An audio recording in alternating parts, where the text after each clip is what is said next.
Para pemimpin Asia Tenggara termasuk Presiden Joko Widodo melakukan kunjungan kehormatan ke Raja Kamboja Norodom Sihamoni pada hari Kamis. Acara ini berlangsung sehari sebelum KTT ASEAN di ibu kota Phnom Penh. Raja Sihamoni menyambut para kepala negara dan berharap niat baik dan ketulusan akan meningkatkan kepercayaan dan pengertian sesama negara ASEAN. Para pemimpin ASEAN dihadapkan pada tantangan untuk mengurangi kekerasan yang meningkat di Myanmar. Rangkaian KTT ASEAN dimulai pada hari Jumat dan akan diperluas untuk memasuki mitra kunci lainnya dari kelompok Asia Tenggara yang beranggotakan 10 negara. Presiden Amerika Serikat Joe Biden akan bergabung pada hari Sabtu bersama dengan para pemimpin dunia lainnya.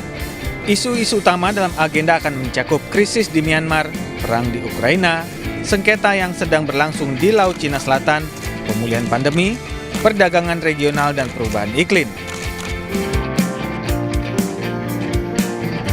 Sementara itu, di Indonesia, Kemendikbudristek mengundang delegasi ASEAN ke Bali pada 7 hingga 11 November 2022. Di sini, delegasi ASEAN belajar kearifan lokal bangsa Indonesia dalam memproduksi kain tenun dengan bahan-bahan yang alami.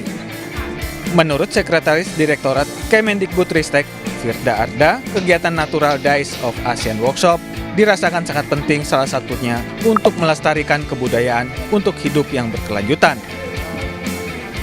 Kegiatan ini juga bertujuan memupuk kreativitas dan menjaga lingkungan agar tetap lestari, terutama di bidang fashion yang ramah lingkungan.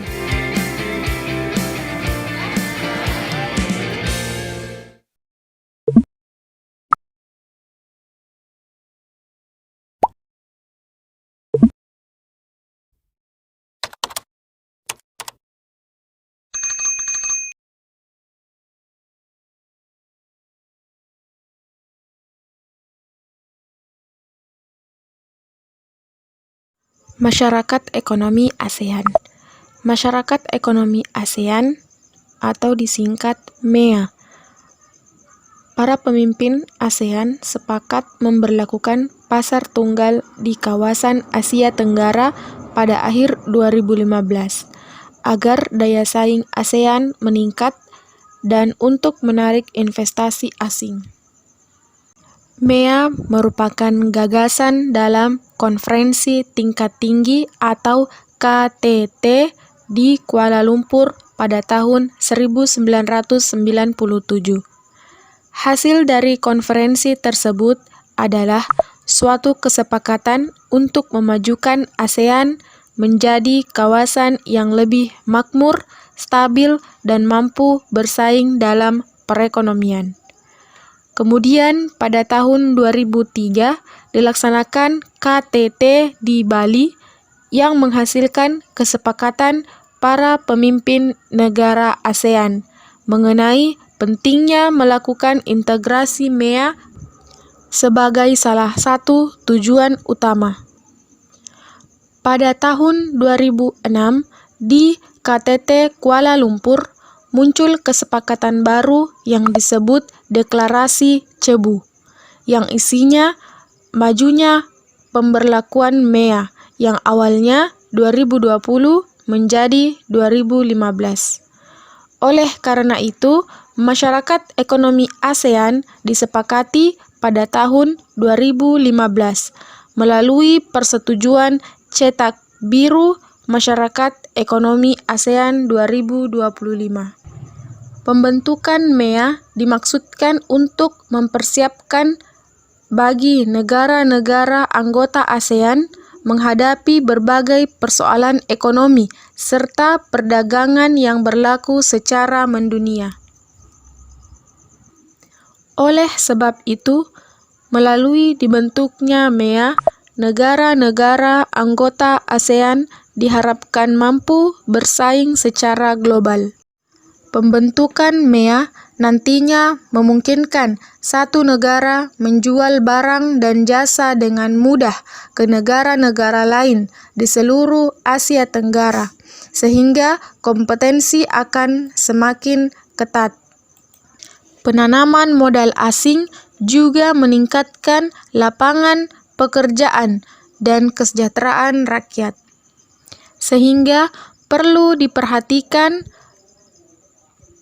oleh pelaku usaha dalam menghadapi MEA untuk meningkatkan kualitas produk dan memiliki daya tarik tersendiri di kawasan ASEAN agar semakin banyak yang tertarik dengan produk yang dijual. Selain itu, MEA tidak hanya membuka arus perdagangan barang atau jasa, tetapi juga pasar tenaga kerja profesional seperti dokter, pengacara, akuntan, guru, dan lainnya. Dengan diterapkannya MEA, peluang tenaga kerja asing untuk mengisi berbagai jabatan seperti profesi yang ada di Indonesia akan semakin terbuka. Begitu pula sebaliknya, tenaga kerja Indonesia juga mempunyai peluang yang lebih besar untuk bekerja di negara-negara anggota ASEAN lainnya. Sehingga perlu disiapkan oleh tenaga kerja Indonesia agar mampu ikut berpartisipasi di MEA, diantaranya meningkatkan kualitas diri serta meningkatkan kualitas sumber daya manusia agar dapat bersaing dengan tenaga kerja asing dengan cara tekun mengikuti pendidikan dan atau pelatihan yang sinergi dengan keahlian yang dimiliki, serta memperbanyak pengalaman dalam bekerja. Sebagai pelajar, juga harus mempersiapkan diri mulai saat ini agar kelak ketika sudah menyelesaikan pendidikan mampu ikut berpartisipasi dalam masyarakat ekonomi ASEAN dengan cara belajar dengan tekun dan giat agar memiliki daya saing. Yang kedua, mengasah kreativitas, skill atau keterampilan dan juga pemikiran agar lebih kritis. Yang ketiga, mengasah kemampuan berbahasa Inggris. Hal yang bisa dilakukan yang lainnya adalah membuka diri dengan kemajuan teknologi dan memanfaatkannya untuk mencari informasi sebanyak mungkin mengenai dinamika masyarakat ASEAN agar siap menghadapi persaingan yang ada. Keuntungan MEA bagi Indonesia dan negara-negara ASEAN lainnya adalah terbukanya pasar tenaga kerja yang mendatangkan manfaat yang besar. Selain dapat menciptakan jutaan lapangan kerja baru, hal ini juga dapat meningkatkan kesejahteraan 600 juta orang yang hidup di Asia Tenggara. Organisasi Perburuhan Dunia memperkirakan bahwa permintaan tenaga kerja profesional akan naik 41% atau sekitar 14 juta di tahun 2015. Selain itu, mudahnya pemenuhan kebutuhan pangan bagi negara-negara ASEAN seperti udang yang diekspor ke negara Jepang, Hong Kong, China, Singapura, dan lainnya. Kopi diekspor ke Brazil, Spain, Italia, Turki, dan sebagainya. Minyak kelapa sawit yang diekspor ke India, China, Malaysia, Pakistan, dan yang lainnya. Kakao yang diekspor ke Malaysia, Singapura, Thailand, China, dan yang lainnya. Karet dan produk karet yang diekspor ke Jepang, Malaysia, Filipina, Australia. Alas kaki yang diekspor ke USA, Belgium, England, Prancis, Italia, dan yang lainnya. Alat elektronik yang diekspor ke Jepang, Taiwan, Korea Selatan, China, Malaysia, dan lainnya.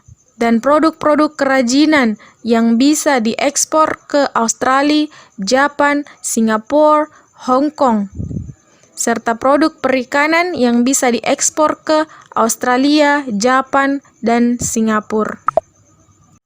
MEA juga akan membuka peluang bagi usaha kecil untuk berkembang. Salah satu contohnya adalah dengan membuat cenderamata untuk wisatawan.